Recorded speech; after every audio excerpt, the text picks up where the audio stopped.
Hello everybody and welcome to a discussion video. Eric and I have finished The Forgotten Age. The last episode went live on the channel very recently, and now it is time to hear Eric's thoughts on The Forgotten Age. So, Eric, I'm gonna just kind of be the moderator for this video because this is a video all about you and your opinions. But I want to start with probably the easiest question of all. Did you enjoy The Forgotten Age as a campaign? I really enjoyed The Forgotten Age as a campaign. More than I expected to. Yeah, it actually was. I remember it was pretty low on your. Let's just make this as big as we can. Look at that. Oh, it's under the card.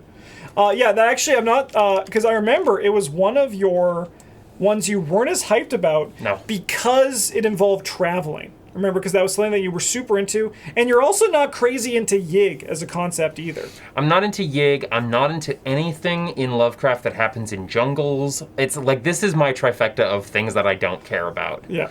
Big Yig. Big jungle, big travel. I hate all of them. Mm-hmm. What do you think it was about The Forgotten Age that beat those hates and made it into something you enjoyed? Like, did it turn any of those hates on your head and make you be like, actually, this was pretty well done for the card game? No. No? No, those are still the worst parts of it. Yeah. But to focus on the good things first, yeah. Before I get into my hate of the parts of it I didn't like. This was brutal. Mm-hmm. This was incredibly fun as a brutal campaign. Mm-hmm. I found that the level of brutality it expressed in its writing, mm-hmm. and then that it delivered in character felt very real. Mm-hmm. It was easily the most tense campaign, even scenario to scenario I ever played. Mm-hmm. It was the first time I was really afraid of the Mythos deck. Yeah. It was the first time that I felt the game balanced really well between physical and mental mm-hmm. damage as well as trauma. Mm-hmm. And I found the campaign writing incredibly strong. Mm-hmm. By choosing to go our own path, I could feel all the things we were getting locked out of and all the ways that the story was being changed because of the choices that we were making. Yeah. And that felt really good. This feels like The Forgotten Age. The Forgotten Age feels like the only one I've played so far where I feel like I could go back and replay it and play a completely different story, not knowing what's going to happen or what's going to change. Mm-hmm. The number of times I was going through the scenario deck and just having to skip stuff and being like, but what does it say? What does it read? What happens? Mm-hmm. I really enjoyed that. Yeah, because so for people at home, the reasons that this happens is because you can side with two sides, either Alejandro or Ishtaka, but also your supplies that you choose at the start of the game also can change small things throughout the whole experience as well. Yeah, we skipped huge chunks of things by having the right supplies, or we were suddenly stopped and put into really precarious positions based on the supplies we chose. Yeah. It feels the most replayable of all of the ones we've done so far. Yeah, I would say from a campaign structure, it certainly does. It was one of the ones that was interesting because when it first came out, it was pretty not liked. Yeah. Mostly because you're with a smaller card collection, the difficulty of it is like overwhelming. When you have a full card collection, it becomes certainly more doable. Like it's doable with a smaller card collection for sure, but your missteps are gonna be punished more with a smaller collection. I definitely did feel that. This is definitely the hardest campaign we've played. Like, we failed multiple times. This is also, I think Carcosa and this one are almost equal in terms of the actual runs that we the actual run that we completed from start to finish. Mm-hmm. I think we failed about as many scenarios. Mm-hmm. But with Forgotten Age, you feel it a lot harder. It you compounds definitely feel your it more. failures. Yeah, for sure. So those are the things you liked. I'm just trying to think as well. We'll get to the individual scenarios. I always like to do a run-through of those once we get there. So, I guess it wasn't related to the jungle, but what did you think of the supply mechanic? I love the supply mechanic. I love the ways that it pops up. I love that it's both a interstitial piece where it's like, oh, something might happen to you between scenarios that will change how you start. But I also like how it was, it would occasionally pop up on a card where it was like, oh, by the way, you weirdo with a shovel? Why'd you buy the shovel? You clearly need medicine. Here you go, though. Yeah. Here's your win. What did you think of the explore mechanic? Didn't like it? I do. Okay, so I did not enjoy the explore mechanic. And this ties into the structure of the game in terms of travel. I have often felt in stories like this that there is this sense when you travel to new locations, or when the story is like, oh, and by the way, you went back to Arkham, and oh, by the way, you're now back to the jungle. It's like, what's happening?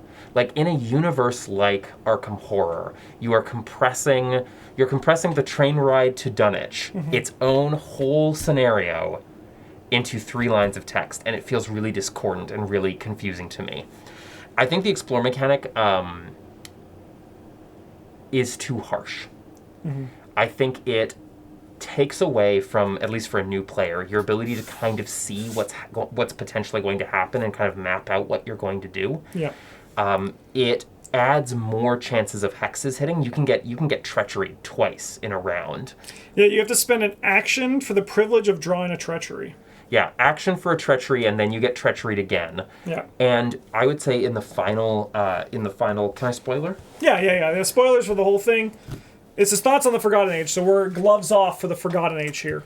The final scenario is the worst. The idea that you have to explore from a location that you are dropping an incredibly powerful enemy onto, and that can be just a complete gatekeeping for the entire game, is really boring to me. What you've basically said is, if you don't have a solution for this thing right now, your game is over. There's no suffering through it. There's no playing around it. The sheer amount of damage that formless thing did, the fact that it spawns on the location you have to explore from, the fact that everything is connected through that explore, and then you might be also getting treachery cards. It's boring. To me, it's a very boring mechanic. It creates artificial fear because you don't know what's going to happen, as opposed to planning what you think is going to happen and then having a card reveal and going, oh shit, this is something I now need to play around or think about. So something that they've done, because this is actually very common for new players and also experienced players to not like exploring. My Explore, I've gone through a journey with Explore, because I hated it at first too, right? Because why do I want to spend an action to draw a treachery card? It also does, like, I think flavorfully it fits. You're going to actually explore your map. You're actually exploring the jungle, right? Mechanically, though, it's really tough. And they have a return to, which is they add an expansion pack to a campaign. The Explore rule has changed in a way where it starts with no treacheries, but when you successfully explore, you shuffle the top card into the exploration deck. That is fun. However, with that said, I actually now prefer original Explore. The reasoning for this is, I think both are good. They both have their positives and negatives, but they both also change the tempo of when the game is bad, right? Because regular Explore is bad at the beginning, but as soon as those treacheries are gone, you can now explore and move for free, right? Return to Explore, there's no downside in the beginning, but suddenly your late game, when you need to explore to find the right location, can be bogged down with treacheries and enemies. You also can get enemies in that one, so your Seeker can't explore anymore. Your Clue Getter can't explore. But I think they both have their pros and cons, and I think more people should rotate between them. Because I actually keep track. You can actually see that here. So actually, I have it, because this is me keeping track of regular Explore. This up here is actually me keeping track of Return to Explore. Actually, just conveniently have them on the same page, and I'm recording right now. But generally, it's not a loved mechanic on the first initial plays, because it is incredibly punishing, and I think certainly adds to the difficulty of Forgotten Age as a whole. We'll get to the formless spawn again once we talk about Shattered Aeons in the individual. Yeah. Another mechanic I want to ask about, the vengeance and making Yig angry with the snakes. What did you think of that one? So this is going to be controversial, especially after I gave Explore, but the reason why I like that one is because we bombed it. We bombed it in our first run. I blew up a temple, Yig got angry, things went crazy, and then we were like, well, we're screwed, let's restart. That was fun because it felt like a campaign over that I wasn't expecting. And once you fail with a vengeance, and then are like, okay, let's restart and play through it again, it's a lot more fun to play around. Yes. Unlike the explore mechanic, which you can't get away from. It's always going to be the threat. It's going to be a problem in almost every scenario in the game. Yeah. I liked Vengeance because Vengeance was this weird, like, don't win too hard. If you start really crushing the scenario and killing every single monster and clearing every single space, It's going to hurt later on. it's going to hurt later on. And Yeah. I really enjoyed that, like, slow your roll almost mechanic. Definitely. What was I going to say? We got Explore, we got Supplies, we got Vengeance. I guess the last thing that's not really directly related to a mechanic, but a story thing, what did you think of Alejandro and Ishtaka as the two kind of voices that you could follow? Of course, you chose to follow your own path, but what did you think of that as kind of just that general idea of for the story? Well, we'll also mention the poison mechanic. 'Cause we We haven't haven't talked yet. about poison. Yeah, that's what I forgot because we weren't poisoned. Well, we had medicine. So let's talk about Ishtaka and Alejandro, then we'll get to poison. Sure. I don't know who Alejandro is, because who would ever support Alejandro? Why would you ever listen to Alejandro? Why would you ever talk to Alejandro? Alejandro sucks. He does. But there is some cool story implications regarding the true identity of Alejandro if you follow his storyline. I agree, it's very hard, and I think that's actually the biggest fault of the designers for this one, because why would I ever join up with a racist on scenario 1, right? They could have made him be less, like, bad, Yes. right? Like, have him just been like, I don't think we should trust them, right? Like, we can do this on our own, not like, they're yucky, you know? So I know we've said spoilers, but I'm going to drop a really huge spoiler here. Like, really huge. So I'm just prefacing that. If you haven't played this scenario, please skip it, because this was a really fun reveal for me. Alejandro's racism turns out to be Yithians against snake people. Not rich people against indigenous people. Yeah. But when you initially offer me rich people versus indigenous people, I know where I'm going to stand. And so I gave no cares about Alejandro whatsoever. Yeah. And I agree. I think it was a really big flaw. They really make Iktaka seem Like the right choice. like the right choice from the very Like beginning. 99 out of 100 times. Yeah. Spoiler alerts as well. Do you remember in City of Archives when we were Yithians, there was that one Yithian that helped us? Yeah. That was the Alejandro before he got brain swapped. Yeah. So, like, in my headcanon, the true Alejandro we never actually meet. No. Like, maybe we meet him before the expedition, or, like, we've heard, like, there was once an Alejandro who was just a nerdy archaeologist, and then he got brain swapped, and now is a Yithian. I also think they did a bad job of making it clear to us that Iktaka wasn't like a red herring, bottom of the 11th, more sport metaphors that I don't understand because I don't sport ball. Iktaka's journey through the one scenario where she sees the future and she's like, no, this won't do. Yeah. It's not clear enough that what she's seeing is either the Yithian version or the bad game over version. It's not clear enough that she's a snake person. So it feels like a really weird twist after that she is like, nah, I'm for Yig. I'm like, you literally watched Yig blow up New York.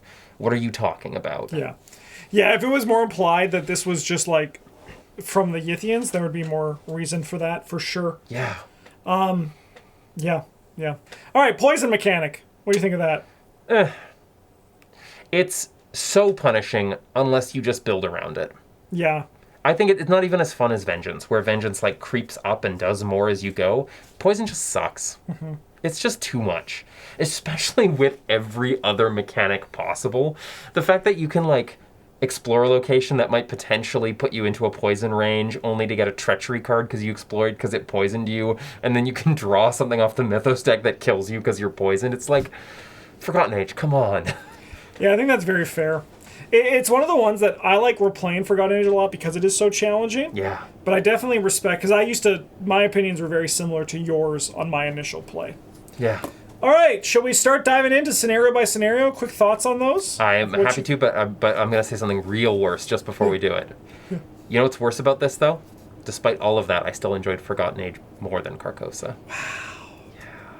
I'm curious to see how that goes on replays, because Carcosa is... I do agree with what all your criticisms were on, like, the story side, but, man, the scenarios in Carcosa are, like, they're...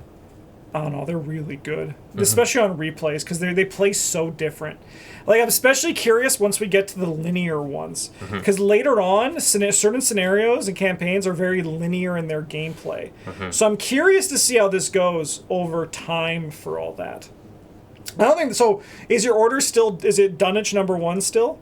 Dunwich number 1, Forgotten Age, and then Carcosa. Maybe I'm just a basic Lovecraft. Maybe I'm just a basic... Yeah, you just like... Yeah, you like the basic stuff? I'm just like, give me areas to explore. Who was Ambrose Bierce? Is he the guy who did... No, he did... Who did Ambrose... Ambrose Bierce did something. Maybe he was the original Haster mentioned. Maybe, but he's not the actual writer of Haster. Who's that motherfucker? Robert Chambers? Yeah. Yeah. Yeah. You're like, get Robert Chambers out of my mythos. Yeah. All right. I'm very excited for you to play Dark Matter. I think we actually might do Dark Matter before we get all the official campaigns done. That's all right. what I'll play a Yithian for. Scenario by scenario, what you can remember. So the first one, the Untamed Wilds. The first jungle exploration. First time you see snakes, first time you're exploring, first time you get poisoned. I really like that one because it feels like you're expected to fail. I like that. I liked thematically that it felt like you literally were an underprepared jungle expedition and you were like, oh, we're just going to explore this like backwoods lot. And you end up in a real dangerous place and you're actually threatened and then you die. Yeah. It's like very accurate. I also enjoy Untamed Wilds for the first scenario, but I have one massive bone to pick. And that is, I like Ancient Evils as a card. That's the one where you draw it, you put a doom on the agenda, can cause it to advance. I think Ancient Evils starts to fall off the fucking edge once you reshuffle the deck 3 times, or 2 times. That is, maybe even 3 times. That's too much, right? Because you can draw the same Ancient Evil cards like 3 times throughout that campaign, that scenario, which is not good. No. But I do agree, the flavor of in the jungle, it's beating the crap out of you. Oh shit, we were less prepared than we thought. It's a wake-up call. It is. It's great. All right, next scenario, Doom of Eztli. We're in the temple now. We have to go find the Relic of Ages. When we find it, you have to escape the temple. Imagine for a second you're not Luke Robinson and you can just warp across. Imagine you actually have to run. So what do you think of that one? I can't imagine not being Luke Robinson in that one. I thought that one was really fun. So, it's funny you mentioned Carcosa actually earlier about like how every scenario feels more interesting and more unique. Yes, and we're still in the stage in Forgotten Age where I feel that they're doing clever, interesting, insightful things. Yeah. There will come a point where I'm going to be like, oh, right, another hole in the ground that I'm wandering through exploring, which is funny given that I like it more than Carcosa. Yeah. But no, that is true. Like, that's one of those things that you can't escape where you're like, oh, this is just this scenario with a hat, you know? And I think that's ultimately unavoidable. And I think actually Forgotten Age has this, because Heart of the Elders Part 1 and Part 2 are basically just Untamed Wilds and Doom of Eztli with a hat. It really is. Yeah. All right, next one is Threads of Fate. So this is the one when we're back in Arkham, but there are 3 act decks that we're trying to solve. I liked that one. I liked that one because it was the most stressful I have been in Arkham since at that Dunwich Academy and me realizing students don't go here. Nobody would go to this university. Yeah. I really enjoyed how it took the traditional feeling of Arkham where you know all the locations and you're going to go explore them. And it was just like, no, run. And I really liked that. I found that really, really strong. It also really, really... Basically, it was the first heads up of, like, there are 3 main campaign paths. How do you want to proceed? Yeah. And I really enjoyed that. I really enjoyed mechanically in-game it telling me, unless you're going to somehow platinum run this, S-rank this game, who is important? Who matters to you? Yeah. We're not going to force you. Yeah, because it gives you... the 3 paths that Eric's talking about are Ishtaka, Alejandro, and the Relic. Yeah. Yeah. I really liked that. I really appreciated that. Yep. The Return to adds a 4th path. It's pretty cool. What? What am I, Yig? Yeah, you're Yig. Just Yig. But yeah, Boundary Beyond. So this is the one where we had to, we were exploring Mexico City, I think. Mm-hmm. And this is when Ishtaka was like one future, and we had to like find the locations, clear the clues off locations, and then it ended in the circle with the Snake Lady on that one location. But I think you were dead by then when the Snake Lady showed up. I was dead by then. Yeah. It was good. I thought it was clever. I kind of wish it had been the campaign finale. Mm-hmm. Getting to experience that time change was really, really cool and was really kind of interesting. Definitely later scenarios were it wearing hats. Mm-hmm. We did surprisingly good on that scenario. That's considered to be the hardest scenario in Forgotten Age. And we got 4, which was wild. Yeah. I can't believe it. Skids was just working well then. Yeah. He drew the right cards at the right times to deal with all the enemies, and your Luke deck was going hard. But I actually feel like, funnily enough, you didn't get the normal Boundary Beyond experience. So I'm excited, if and when we replay it, how that might go. Because it'd be interesting to see. It really reminds me of the Carcosan scenario, though, where you have to go to the city, and you have to go Paris one? No, I think it's the one where you have to go up or down the steps. Okay, Black Stars Rise, yeah. Yeah, and everything surrounding it. It really felt like that scenario just suddenly dropped in, and I was just like, ugh! Yeah. All right, so now we go to Heart of the Elders Part 1 and Part 2. Mm-hmm. So this Heart of the Elders, Part 1, you only have to play once. Sometimes you have to play it multiple times. And then Heart of the Elders Part 2, that one we actually restarted twice. Yeah. Because things went so bad that we were just like, we're just going to fucking mulligan this one. So what did you think of those ones?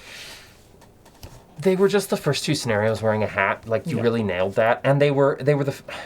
I don't want to be rude to the developers and the creators of this game. They were the first 2 scenarios, but worse in every possible way. That is what everyone says, so I also think that, so I agree. Yeah, like, it was less interesting, it was less fun, it was... Less hard. I knew everything that was coming, and when things did start getting hard, it was like... just because everything that is bad about Forgotten Ages just decided to happen at once. Yeah. Like, it didn't feel like I was losing for any legitimate reason. No. Or even for bad draw. Like, it felt like I was losing because Forgotten Ages just sometimes hates you. And now just think of, like, what Eric said. If we, let's say, for example, Untamed Wilds and Doom of Eztli, there was, like, a 1-year mark between the two, right? So, like, we don't need to see how we got back to Arkham. But then, in Threads of Fate, we're like, oh shit, stuff's happening. And then we got, like, a transport location scenario back instead. And then Boundary Beyond was 5th. It went to City of Archives. Ooh, now we're cooking. It's easy to say this, like, after the fact. It's so easy to say this after the fact, right? Yeah. But, like, that would be pretty sweet. I would like that game, yeah. Yeah. I just want to see us on a boat or a train again. Because you're right. The trip from Arkham to Dunwich, you feel because you're on the train. Mm-hmm. And yeah, it's very Monster of the Week, but that's fine. It can be Monster of the Week, right? And also, like, to get opinionated, you are literally investigators dealing with an Eldritch Truth. Why would Cthulhu wait until you got off the bus? It's true. Why would the cultists wait? They're probably going to the same place. Yeah, there's only one train. They could be trying to steal it from you from the train. Oh shit, my wedding ring, I dropped it. Don't tell Julie. I wanted to put it on my pen and spin it. It's true, like, why would they wait? Yeah. All right, next one. This is probably the most controversial scenario in Forgotten Age, City of Archives, when we turn into Yithians. What did you think of that one? I love that one. Hell yeah, I knew you would. It's so good. How can you hate it? So a lot of people hate it because it does kind of lock you out of your deck. Yeah. That's great. Yeah. I mean, I agree, right? It's fun.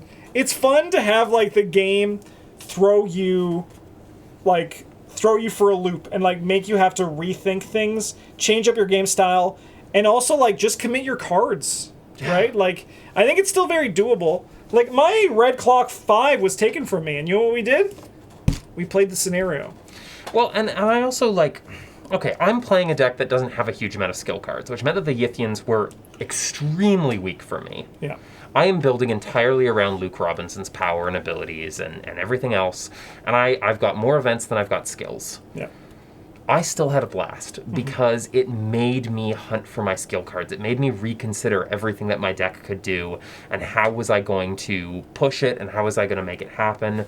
And it was also great because it was, I think, the first time, for me at least, that they were like, we're changing your investigator on you. Yeah. Like there was a taboo, there was a rule. There was a place I was safe. Yeah. And they came in, they kicked open that door and they were like, you're a weirdo space octopus now. That's why I love it too, right? Like, yes, some investigators falter by it and some are really good.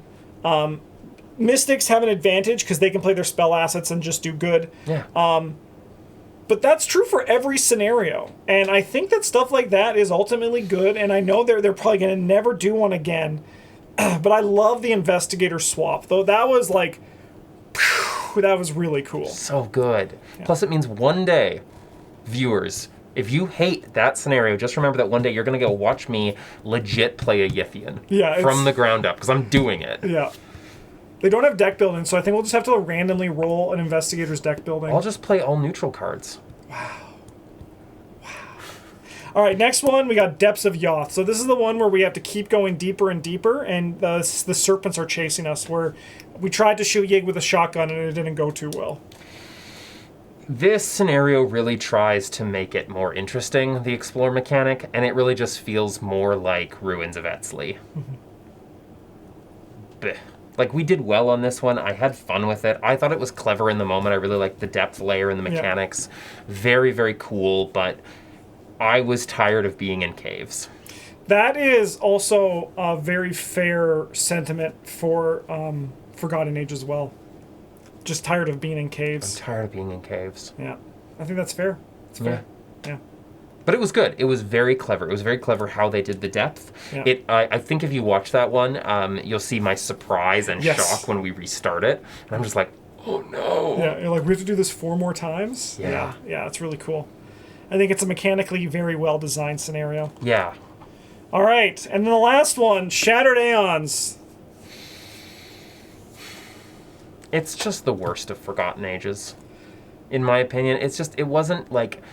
I felt like we were absolutely crushing it, and then we weren't, just because of bad card draw. Like, it piled on a supplies problem, it piled on the Explorer mechanic problems that I have. It spawned an enemy on the only place you can explore from. Like, if there had been any risk behavior we could engage in to explore from other locations... But then you were like, this is the only one we can really explore from because it's got the only marker. Yep. I was like, well then, like, it's so boring to be like, you have to come back to this home base, but also your home base has the abominable snowman waiting for you in it. Like... Yeah, I think this would be rectified if that motherfucker didn't have 10 health. Yeah. Right? Like, he's big. He's huge. And he can come back. So you don't want to kill him. Because then you have to go through 20 health in one scenario. And he does a huge amount of damage. Yep. He does a huge amount of damage. And he provokes attacks of opportunity. I think today he wouldn't provoke attacks of opportunity. Yeah. If he was made today, probably. Because I agree, that guy has too much health and he's too big.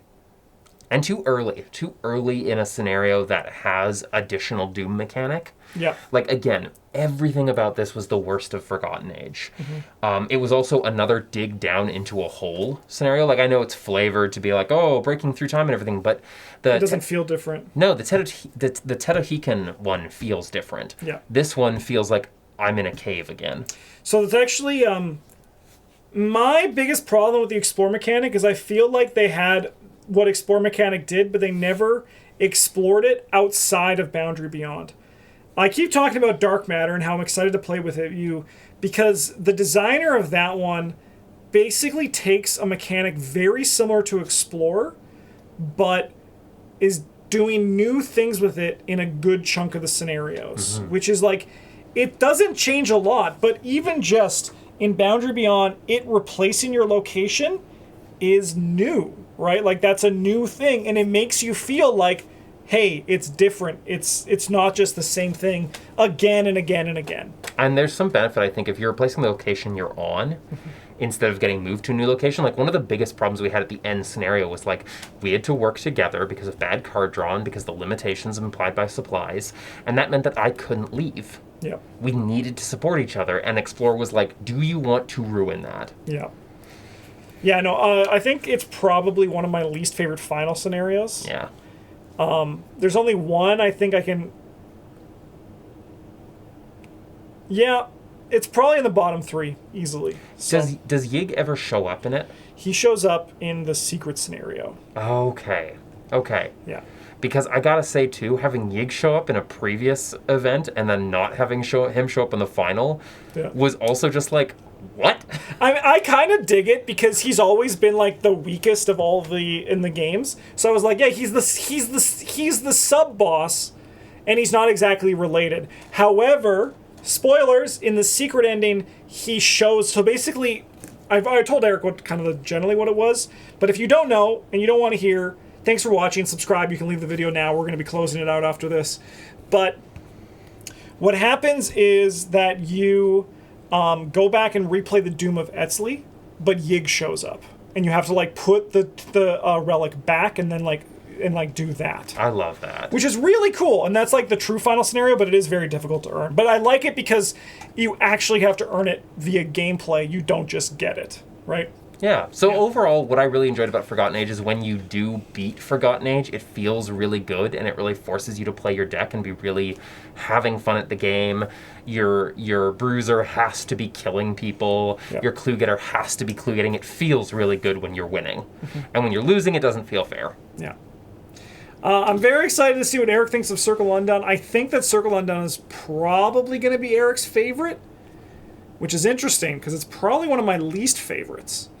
But as I'm learning that we do more in this, Eric really likes the flavor and the story more than anything else, and how that story is told.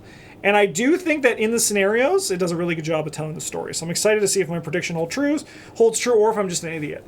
We'll find out.